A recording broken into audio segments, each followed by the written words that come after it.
ఉద్యోగం కోసం చూస్తున్నారా? ఓం శక్తి ప్రైవేట్ లిమిటెడ్ కంపెనీలో మార్కెటింగ్ జాబ్స్ 20,000 నుంచి 30,000 వరకు జీతం ఉంటుంది. సంప్రదించండి. అందరికీ నమస్కారం. ప్రస్తుతం మనతో పాటు ఉన్నారు ప్రముఖ ఆధ్యాత్మికవేత్త, జ్యోతిష పండితులు, దేవి ఉపాసకులు బ్రహ్మశ్రీ సుభాష్ శర్మ గారు. గురుగారితో మాట్లాడతాం. నమస్కారం గురుగారు. గురుగారు, ఆగస్టు మాసంలో ధనుసు రాశి వారికి ఎలా ఉండబోతుందంటారు? ఎలాంటి జాగ్రత్తలు తీసుకోవచ్చు అంటారు? ఆర్థిక పరంగా, ఆరోగ్యపరంగా ఈ మాసం వీరి గ్రహ గోచారం ఏంటంటారు? తప్పకుండా తెలియజేస్తాము. ముందుగా వీక్షిస్తున్న ప్రేక్షకులందరికీ శ్రీమాత్రే నమః, శ్రీ గురుభ్యో నమః. యాదేవి సర్వభూతేషు మాతృరూపేణ సంస్థిత. నమస్తస్సై నమస్తస్సై నమస్తస్సై నమో. ముఖ్యంగా ధనుస్సు రాశి వారికి ఈ మాసంలో అష్టమ స్థానంలో గురు సంచారం, అష్టమ స్థానంలో రవి సంచారం అనేటటువంటిది నడుస్తుంది. కాబట్టి అష్టమ స్థానం అనేటటువంటిది కాస్త ఇబ్బందులు కలిగేటటువంటి స్థానం. కాబట్టి వీళ్లకు ఇంకోటి ఏంటి, ధనుస్సు రాశి వారికి అర్ధాష్టమ శని కూడా నడుస్తుంది. కాబట్టి ధనుస్సు రాశి వారికి ఈ మాసం కాస్త గడ్డు కాలము అని చెప్పుకోవచ్చు. గడ్డు కాలము అంటే ఎలాంటి ఇబ్బందులు ఉంటాయంటే ఆర్థిక పరమైనటువంటి ఇబ్బందులు, శారీరక పరమైనటువంటి ఇబ్బందులు, మానసిక రుగ్మతలు, అయిన వాళ్లతో శత్రుత్వం ఏర్పడము, అలాగే కుటుంబంలో సౌఖ్యం లేకపోవడము, ఎప్పుడు ఏదో ఒక ఇబ్బందితో బాధపడడం, అంటే ఒక ఇబ్బంది సాల్వ్ అయిపోయిందంటే వెంటనే ఇంకో ఇబ్బంది వచ్చి నెత్తి మీద పడడం, ఇలాంటివి ఎక్కువగా జరిగేటటువంటి అంశాలు ఈ యొక్క ధనుస్సు రాశి వారికి జరుగుతూ ఉంటాయి. కాబట్టి ధనుస్సు రాశి వారు ఈ మాసంలో చాలా జాగ్రత్తగా ఉంటే అన్ని రకాలుగా బాగుంటుందమ్మా. పెట్టుబడులు పెట్టచ్చు అంటారా? మరి ఇప్పుడు వీళ్లకు కలిసి వచ్చేటటువంటి యోగమే లేదు అనుకున్నప్పుడు ఉన్నదాన్నే నడిపించుకోవాలి తప్ప కొత్త పెట్టుబడులు పెట్టడం కానీ, కొత్త వ్యాపారాలు పెట్టడం కానీ, లేదా నమ్మి డబ్బులు ఇవ్వడం కానీ ఇలాంటివి అస్సలు పెట్టుకోకూడదు ఈ మాసంలో కనుక ఈ మాసంలో అలాంటివి ఏమి పెట్టుకోకుండా ఉంటే చాలా మంచిది. రైతులకు ఎలా ఉంటుందంటారు? రైతులకు మాత్రం చాలా అనువైనటువంటి మాసంగా చెప్పుకోవచ్చు. ఎందుకంటే ఇది చాలా అనువైనటువంటి సమయము, అలాగే పంటలు వేసేటటువంటి సమయం కాబట్టి రైతులకు బాగానే ఉంటుంది. దిగుబడి కూడా బాగానే వచ్చేటటువంటి అవకాశం మాత్రం చాలా చక్కగా ఉంటుంది. మరి వీరికి ప్రథమార్థం బాగుంటుందంటారా? అమావాస్య తర్వాత ద్వితీయార్థం బాగుంటుంది? వీళ్ళకు ఈ మాసంలో ఓవరాల్ గా చూసుకుంటే ఒక 10 to 15 days, అంటే లేదు అది కూడా లేదంటే కనీసం ఒక 5 days మాత్రమే వాళ్ళకు అనుకూలంగా ఉంటుంది. కానీ మిగతా 25 days ఈ మాసంలో ఈ 30 రోజులు కాబట్టి కనీసం 25 days వీళ్ళు కష్టపడాల్సినటువంటి పరిస్థితులు ఏర్పడతాయి. ఏదో ఒక 5 రోజులు వీళ్ళ అదృష్టం బాగుంటే కనుక ఏదో ఒక 5 రోజులు వీళ్ళకి కలిసి వచ్చేటటువంటి అవకాశాలు ఏర్పడతాయి తప్ప అంతకు మించి వీళ్ళకి ఈ మాసం ప్రథమార్థం బాగాలేదు, ద్వితీయార్థం కూడా అనుకూలంగా లేదు. కాబట్టి కష్టపడేటటువంటి తత్వాలే ఈ మాసంలో ఎక్కువగా ఉంటుంది. మరి ధనుసు రాశి యొక్క లక్షణాలు ఎలా ఉంటాయి అంటారు? ముఖ్యంగా ధనుసు రాశి వారు ఎలా ఉంటారు అంటే కనుక న్యాయపరమైనటువంటి వ్యక్తులుగా ఉంటూ ఉంటారు. చదువు పట్ల చాలా శ్రద్ధ ఉంటుంది. వీళ్ళు పుస్తకాల పురుగులు అని చెప్పుకోవచ్చు. అలాగే వీళ్ళకి ఏంటి అంటే కనుక ఉద్యోగం చేయాలి, మంచి ప్రయోజకం కావాలి, మంచి లగ్జరీ లైఫ్ అనుభవించాలి అనేటువంటి కోరికలు విపరీతంగా ఉంటుంటాయి. కానీ అర్ధాష్టమ శని ప్రభావం వల్ల, ఇక్కడ ఏలినాటి శని కంటే అర్ధాష్టమ శని చాలా తీవ్రమైనటువంటి ఇబ్బందులు కలిగిస్తుంటుంది వ్యక్తులకు. కాబట్టి అలాంటి వారికి ఈ మాసం చాలా కష్టతరమైనటువంటి మాసంగా చెప్పుకోవచ్చు. ఎవరికైతే అర్ధాష్టమ శని, ఏలినాటి శని ఉందో వాళ్ళకు కరంగలి మాల ఇస్తాను. ఆ కరంగలి మాల వేసుకునేటటువంటి ప్రయత్నం చేయండి. ఎందుకంటే కరంగలి మాల శని యొక్క తీవ్రతను తగ్గించేటటువంటి అవకాశాలు ఉంటూ ఉంటాయి. ఎందుకంటే శనికి ఇష్టమైనటువంటి వృక్షం నుండి అది తయారు చేయబడుతుంది కాబట్టి, అది ఆ శమి వృక్షం నుంచి తయారు చేయబడుతుంది కాబట్టి దాని యొక్క వృక్షానికి సంబంధించినటువంటి మాల వేసుకోవడం వల్ల వీళ్ళకు కాస్త ఉపశమనము, అంటే ధనుస్సు రాశి వారు ఎవరైతే ఉన్నారో వాళ్ళకి కాస్త ఉపశమనం కలిగేటటువంటి అవకాశం ఉంటుంది. కాబట్టి మీది గనక ధనుస్సు రాశి అయి ఉంటే తప్పకుండా కరంగలి మాల వేసుకోండి. ఆడవాళ్ళైతే 6 mm వేసుకోండి, మగవాళ్ళైతే 8 mm వేసుకుంటే సరిపోతుందమ్మా. గురుగారు, ముఖ్యంగా ధనుసు రాశి వారు ఈ మాసంలో ఎలాంటి జాగ్రత్తలు తీసుకోవచ్చు అంటారు? ఒక హెచ్చరికగా చెప్పాలంటే ఈ మాసంలో ముఖ్యంగా పెట్టుబడుల జోలికి అస్సలు వెళ్ళకండి. ఆర్థిక పరంగా చాలా జాగ్రత్తగా ఉండండి. డబ్బులు ఉన్నాయి కదా అని చెప్పేసి ఎవరికి పడితే వాళ్ళకు విచ్చలవిడిగా డబ్బులు అనేటటువంటి ఇవ్వకండి. ఎందుకంటే ఏదో ఆశపడి మీరు ఇచ్చారనుకోండి అసలుకే మోసం వస్తుంది, మొత్తానికే రాకుండా అయిపోతుంది. కాబట్టి మీరు ఆరోగ్యం పట్ల శ్రద్ధ వహించాలి, డబ్బు పట్ల చాలా జాగ్రత్తగా ఉండాలి. ముఖ్యంగా మీరు హెల్త్ కాన్సన్ట్రేషన్ చూసుకోవాలి.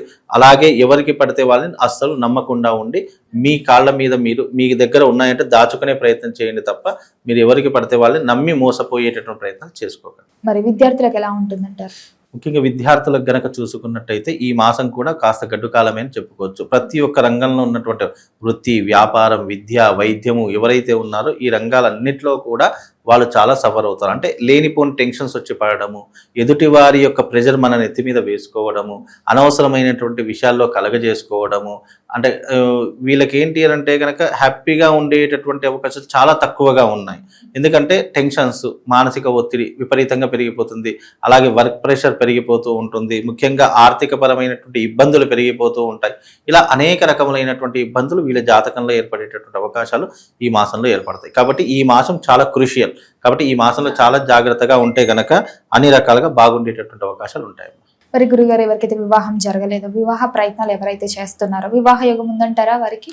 వివాహ యోగాలు ఇప్పుడు ఉన్నటువంటి పరిస్థితుల్లో ఎన్ని ప్రయత్నాలు చేసినా అవి విఫలమవుతూ ఉంటాయి. బికాజ్ ఏంటి అంటే కనుక వాళ్ళకు గురువు యొక్క అనుగ్రహం లేదు, రవి యొక్క అనుగ్రహం కూడా లేదు. ఇటు ముఖ్యంగా ఇక్కడ ఏమవుతుందంటే మగపిల్ల వాళ్ళకేమో సూర్యబలాన్ని ఆధారంగా చేసుకొని వివాహ పొందన చూస్తూ ఉంటారు. అలాగే ఆడవాళ్లకు గురుబలం ఉందా లేదా అనేటటువంటి చూసుకుంటారు.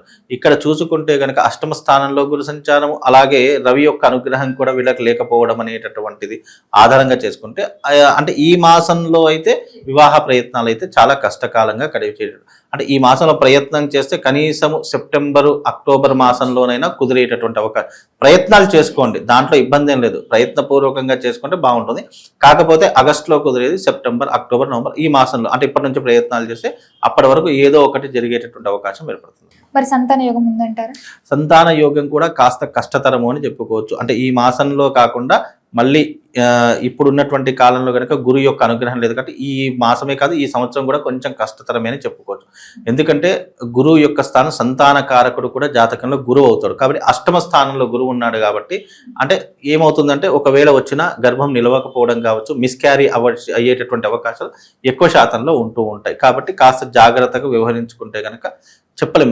సంతానం అంటే దైవానుగ్రహం కాబట్టి ఆ దైవానుగ్రహం వల్ల కలిగేటటువంటి అవకాశాలు ఉంటూ ఉంటాయి. అది దైవ ఇష్ట అనేటటువంటిది మాత్రం చెప్పొచ్చు. మరి కుటుంబ వాతావరణం ఎలా ఉంటుందంటారు? కుటుంబం పట్ల ఎలాంటి జాగ్రత్తలు తీసుకోవచ్చు? ముఖ్యంగా కుటుంబం పట్ల గనక చూసుకున్నట్టయితే ఈ మాసంలో కుటుంబం పట్ల కాస్త అశ్రద్ధ పెరిగేటటువంటి అవకాశాలు ఏర్పడుతూ ఉంటాయి. బయట వాళ్ళతో సఖ్యత ఎక్కువగా పెరిగేటటువంటి అవకాశాలు ఏర్పడుతూ ఉంటాయి. ఇంటికంటే బయటే ఎక్కువగా తిరిగేటటువంటి అవకాశాలు ఎక్కువగా ఉంటూ ఉంటాయి. పరస్త్రీ వ్యామోహం కావచ్చు, పరాయి వాళ్ళ యొక్క వ్యామోహంలో పడి ఇంటి వద్ద శ్రద్ధ మర్చిపోవడం కావచ్చు, ఇలాంటివి ఎక్కువగా జరుగుతాయి. కాబట్టి కాస్త జాగ్రత్తగా ఉండేటటువంటి ప్రయత్నం చేసుకోవాలి. ఎందుకు అనంటే కనుక బికాజ్ అష్టమ స్థానంలో అనేటటువంటిది సంచారము ఈ ధనుసు రాశి వారికి కాస్త ఈ యొక్క దాన్ని ఏమంటే కమర్షియల్ కావచ్చు, లేదు అంటే చెడు వాతావరణం వల్ల కావచ్చు, లేదా చుట్టుపక్కల ఉన్నటువంటి వ్యవహారం వల్ల కావచ్చు, వీళ్ళు ఎక్కువగా చెడు వైపు ఎక్కువగా మక్కువ చూపిస్తూ ఉంటారు. తద్వారా వీళ్లకు సెల్ఫ్ రెస్పెక్ట్ కోల్పోయేటటువంటి అవకాశాలు ఎక్కువగా ఉంటాయి. కాబట్టి కాస్త జాగ్రత్తగా ఉండే ప్రయత్నం చేసుకోవాలి. ఈ రాజకీయ రంగంలో వారికి, ఈ సినీ కళాకారులకు కూడా ఎలా ఉంటుందంటారు? మరి ముఖ్యంగా రాజకీయ నాయకులు ఎవరైతే ఉన్నారో వాళ్ళకి ఈ మాసంలో నీలాప నిందలు రావడము, రాజకీయ పదవులు కోల్పోవడము, లేదు అని అంటే గనక చిక్కులు చికాకుల్లో ఇబ్బందులు పడడము, ఇలాంటివి ఎక్కువగా జరిగేటటువంటి అవకాశాలు ఉంటాయి. న్యాయపరంగా సమస్యలు చిక్కుకునేటటువంటి అవకాశాలు ఎక్కువగా ఉంటాయి.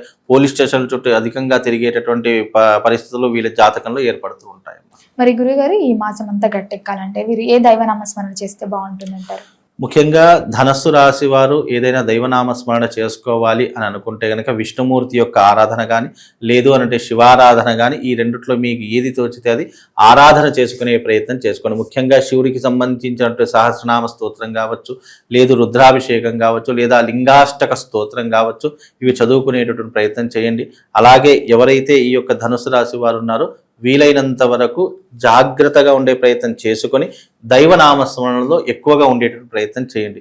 అనవసరమైనటువంటి విషయాలు అస్సలు కలగజేసుకోకండి. మీ పని ఏంటి, మీరేంటి, మీ ఇల్లేంటి అనేటటువంటిది మాత్రమే చూసుకోండి తప్ప అనవసరమైన విషయాలు కలగజేసుకోకుండా ఉంటే కొన్ని రకాలుగా బాగుంటుంది. గురుగారు, మొత్తం మీద ఆగస్టు మాసంలో ధనుసు రాశి వారికి ఎలా ఉంది, ఎలాంటి జాగ్రత్తలు తీసుకోవాలి తెలియజేసినందుకు ధన్యవాదాలు.